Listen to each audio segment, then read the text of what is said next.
Hey Digby, what's on your mind?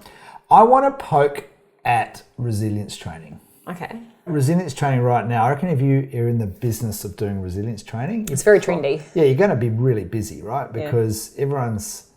You're so right. That's the thing everyone wants. That's what we should sell.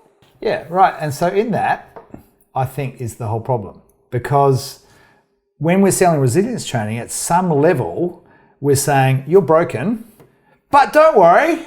This system is so bad that you're in. The thing that's going to help you is some resilience training, right? Because you're not up to it by yourself and we're just going to lift you up, right?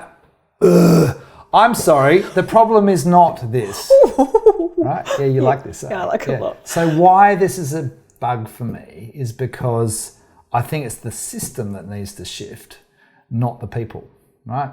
So I'm watching your face. Well, that's why we're here. Talk about it.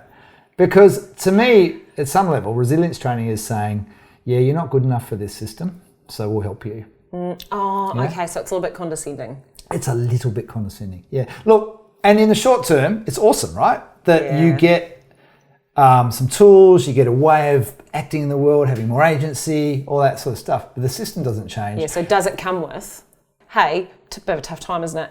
We'd like to help you feel a bit better and also be part of how we're going to change things so that everybody else can be better too. That's what you need. That's got to be your add-on. Absolutely, right? And so how do we help people get involved in changing the system, not just getting back to baseline, right? Yes. Now. Yes. Oh, good. Yes. Yeah. What? You're getting excited? Well, okay.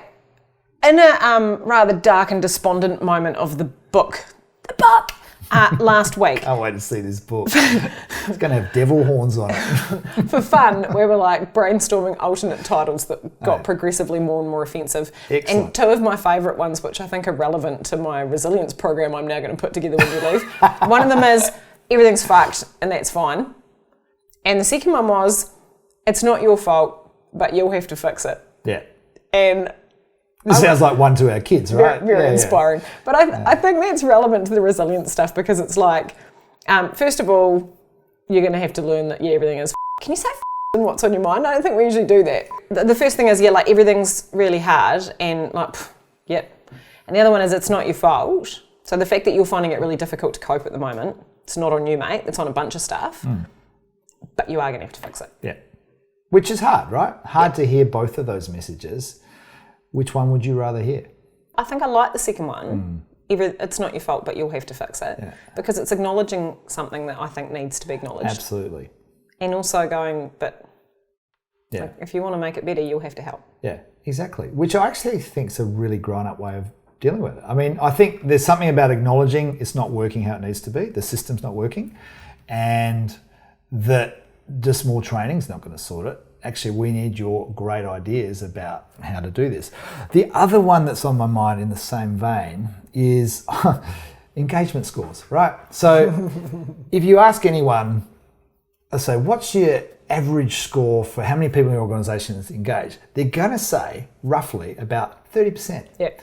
For 20 years, the average engagement score in organisations for people engaged has been 30%, right? Gallup even proudly put a thing up the other day saying Gallup engagement scores, it's actually trended up to 32% on average in the last few years, right? 3 out of every 10 people are doing a good job. I like it. Yeah, and they're engaged. Now, to me, 20 years of engagement scores and your range has gone from 27 to 34. Yeah.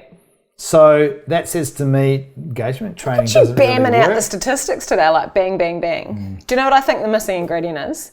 I think it's ownership and responsibility from the top, right? So I run this program I did one on Thursday. We call it Fast Forward, and it's really cool. It's like you take people from all over the organisation you've got, and you have to design your own really cool little 8-week change initiatives. There are 2 really important components to that program. And one of them is the executive team saying to these people, you've got permission, you've got mandate, like get out there, we're behind you.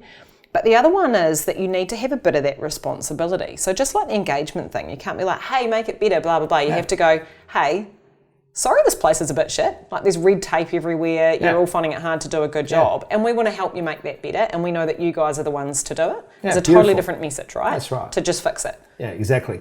So that to me is playing at the system level as opposed Yeah. to that. Actually, we're going to just give you some engagement training so we can get you up to 35%. What even is engagement training? I don't know. How But, do you train know, someone to be engaged? Exactly. This stuff pisses me off. It's There you like go. Ah. it's like culture when they're like, we need to change our culture. We just need to shift our culture. And I'm like, culture's not a variable. You can't just buy a new one. You can't download one. Yeah, yeah. You want to change your culture, like make it possible for people to do a good job and support them to do it and see what happens out the other end. Yeah, of course. But what we do all the time is say, oh, yeah, but that's intangible. We can't really measure that. So what we're going to do instead is do something we can measure, which is run some training.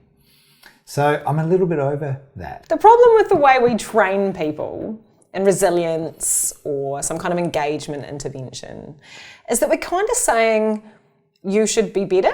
We know this is hard, but you should be better.